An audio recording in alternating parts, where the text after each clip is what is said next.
Well, Helldivers, you did it. You defended democracy once again, but this time you defended it against the insanely stupid decision to require Steam users to link to a PSN account in order to play the game 3 entire months after the game released, and for 3 months of not requiring it. I consider this to be a big win for the players, and I'm going to argue in this video that you're about to watch that this really did fall on Sony. I also argue that ownership would have been making an exception in this situation due to how it was mishandled by both PlayStation and Arrowhead. And the good news is PlayStation is in fact making an exception. And you can see in the following tweet here, they say the following.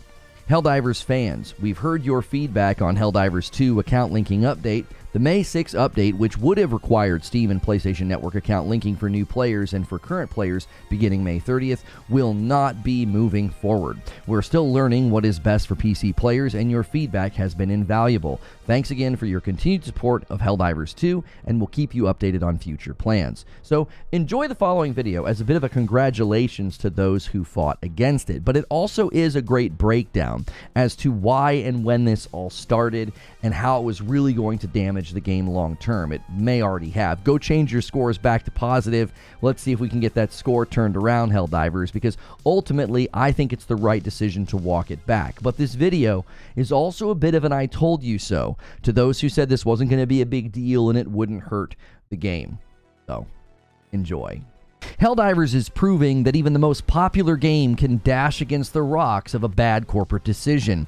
With the current choice to force PC users to sync with the PSN account after 3 months of not requiring it, the developers in PlayStation are learning a valuable lesson in angering a community that you've trained to organize around a single goal, which is somewhat on brand since nothing about Helldivers 2 has been predictable. It's a game that has seemingly defied all of the odds, and more than that, it's a game that wears many hats. It's a live service game that found unexpected success at a time where just the term live service is likely to be met with ridicule, avoidance, or criticism.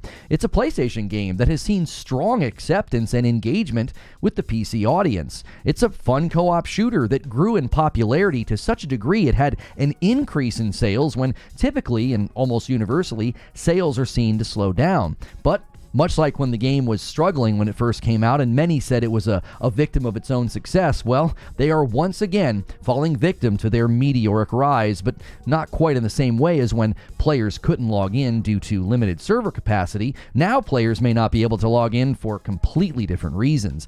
And many players may be clueless as to why this is all happening now, rather than 3 months ago when the game first came out. So let's look at when this problem actually started.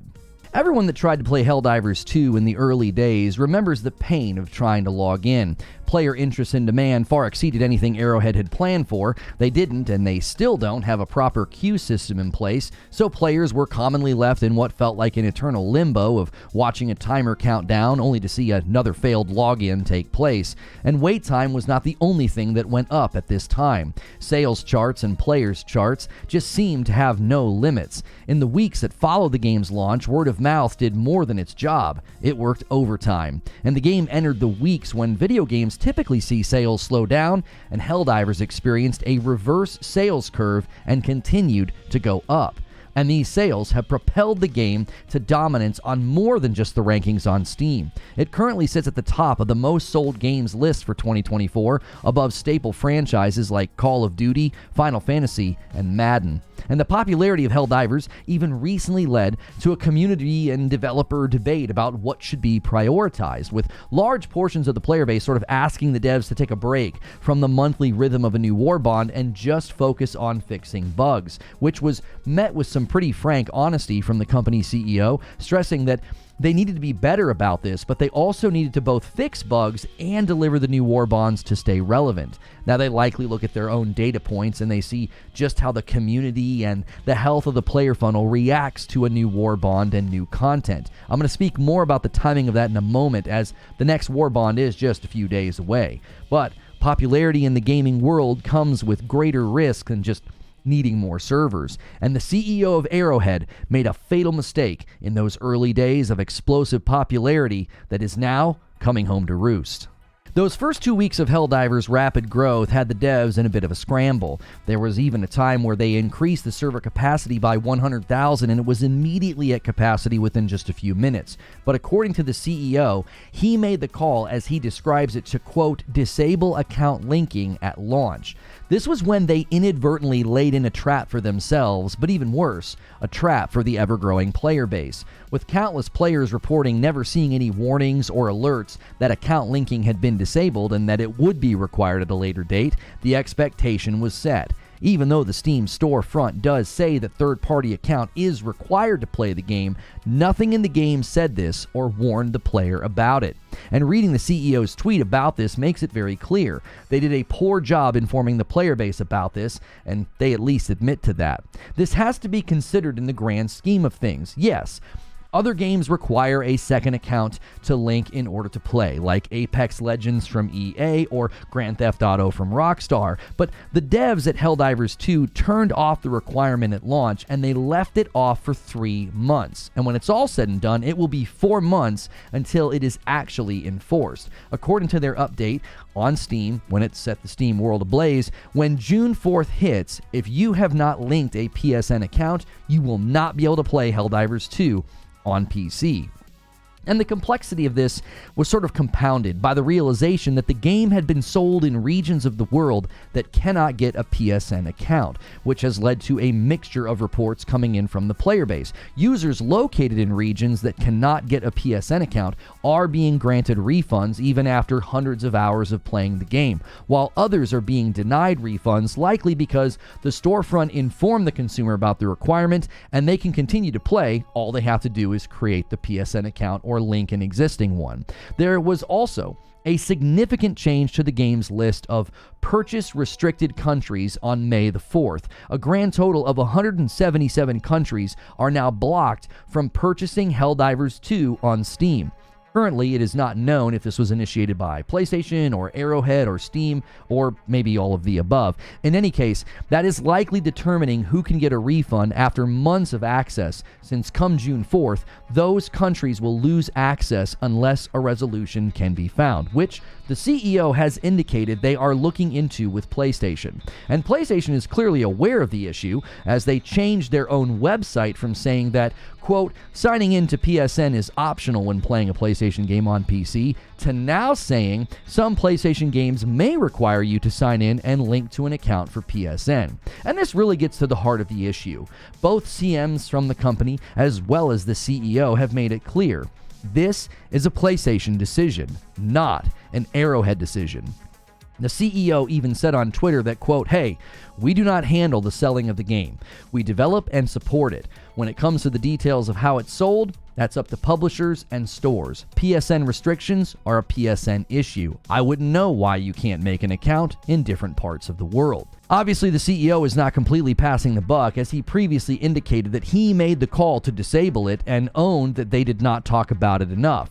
Now, I actually also have it on good authority from a source at Sony that this will likely be the policy going forward with all of their live service games, which is not surprising. Many live service games require something like this.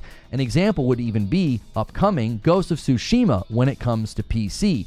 If you want to play the Legends multiplayer mode, or if you want the PlayStation overlay with tracking, you will have to sync it with the PSN. But if you just want to play the single-player campaign, no PSN is required. And it isn't hard to imagine why PlayStation wants this sort of setup, right? They're trying to have a connected ecosystem, and also it's a great way to track valuable user data, and then they can handle account banning or restrictions rather than relying on Steam. But that does not mean that everybody agrees with the decision surrounding Helldivers 2, and that is crystal clear when you look at the player response to all of this. The initial response to this update was fairly predictable and has continued to grow throughout the weekend. The game's score has absolutely plummeted in just a matter of 2 days. At the time of writing and recording this video, its overall score dropped to an abysmal 47%, and the recent reviews are even worse. A score so low it is likely giving the devs motion sickness from the drop, as it sits at 16%. Helldivers 2, the game that seemingly won the hearts of the whole world, brought crashing down to record lows practically overnight. But has the focused effort of the player base to lower the game's score affected the player engagement numbers? It's honestly hard to tell, because all week the numbers were on a measurable decline, likely because it is the final week before a new war bond. Live service games tend to see engagement drop off the most as you get close to a new season, and then the new season or the new thing sort of puts everything back up. However, it is noticeable that last Saturday, players peaked around 166,000, and the Saturday after the bad news hit only hit 115,000. That's quite a bit lower. Now, Sunday is shaping up to be about the same. At the same time, last week, it was about 160,000, and the same time this Sunday, after the bad news, about 110,000. So that's even lower than Saturday, right? Typically, Sunday goes higher than Saturday. Now, if the Steam charts ended up rebounding after I recorded this, so be it. This could be more correlation, though, with just the declining numbers right before the new war bond. The real test will be, was there any measurable bounce back when the new war bond hit just a few days after I upload this video? And the ultimate test will be after June 4th, because at that point in time, people cannot play if they don't sync a PSN. So, what do I think about all of this? Well, my opinion on this has not changed since I first spoke about this on a live stream as well as on Twitter. There is nothing else to call this other than stupid. The whole thing is stupid. You can say, well, other games do it. Why is it a problem when Sony does it? But all that does is betray a massive disconnect and a lack of understanding as to what is actually happening. They allowed people to buy a game for 3 months and play it for many hours, not just in countries where it would later be disallowed from playing, but they allowed the entire player base to be completely uninformed about this requirement for 3 entire months. And yes, everyone is quick to reply, but the store clearly says it. Yes, if you know to scroll down and even look for it, the game went viral and it exploded beyond what anybody expected. To think that most Steam users knew to check for this is insanely presumptive. And more than that, every game now has pop-ups and warnings and makes us accept these giant TOSs and these EULAs right at the beginning of the game. And guess what? Nobody reads it. So let me just ask you, if there was some lengthy TOS that you completely ignored, like we all do, and then suddenly later they completely blocked you from playing the game unless you went to their website and made an account with them because they want your data, everybody does, would you be okay with that simply because other companies do it? Would you be okay because you were informed? None of this is malicious. It's not like Sony or Arrowhead did this on purpose to trick everyone. It was an obvious quick reaction to a crazy problem, and it wasn't a front burner issue, as the game's been trying to maintain stability with the servers and they're fixing various crashes and various bugs. But they should have made some sort of long skip warning at the beginning of the game every time people on PC went to play. You know what I mean by like a long skip. You gotta hold the button for a long time to skip past the message, and you could have had a giant warning message. At some point, you will be required to sync a PSN account in the future. If this was active day one, plenty of players would have maybe been surprised, and then they would have just had the option to uninstall and get a refund. Because a ton of people wouldn't have read it. They wouldn't have seen it on the storefront. It's not there. It's not like when you click buy, it pops up and tells you, hey, before buying this, just so you know, you have to scroll down to view it.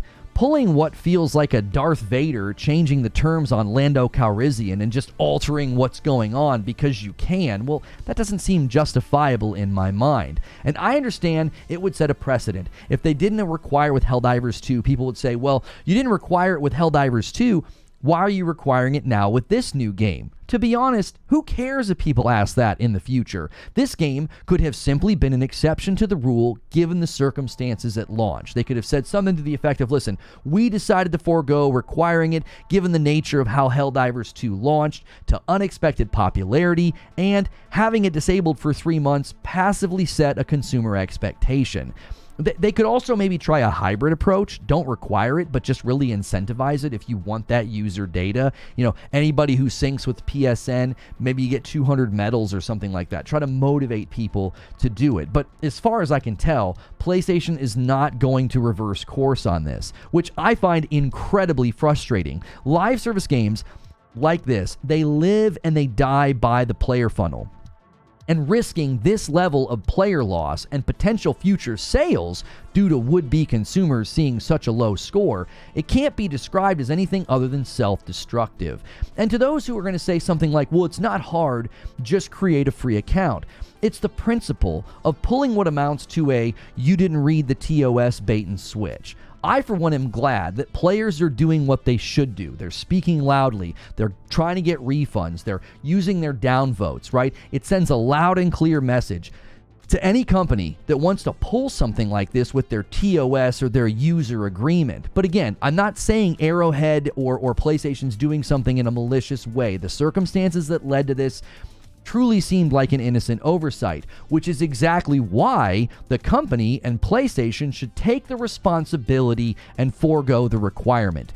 You made the mistake, not the players. Yes, players could have scrolled down and they could have seen it, but the changing of the PlayStation website verbiage and the change to 177 countries now not being able to buy the game, that is passive admittance of fault. You did not handle this correctly. And the lack of ownership and doing right by the consumer is not something I can defend. I can understand why they want account syncing turned on, but that doesn't mean I agree with how they are handling it. Ultimately, I don't think this will hurt the game in an irreparable way, but that review score is certainly going to be a shadow the game never outruns. And it's hard not to see that harming the game and everybody's experience, and I mean everyone.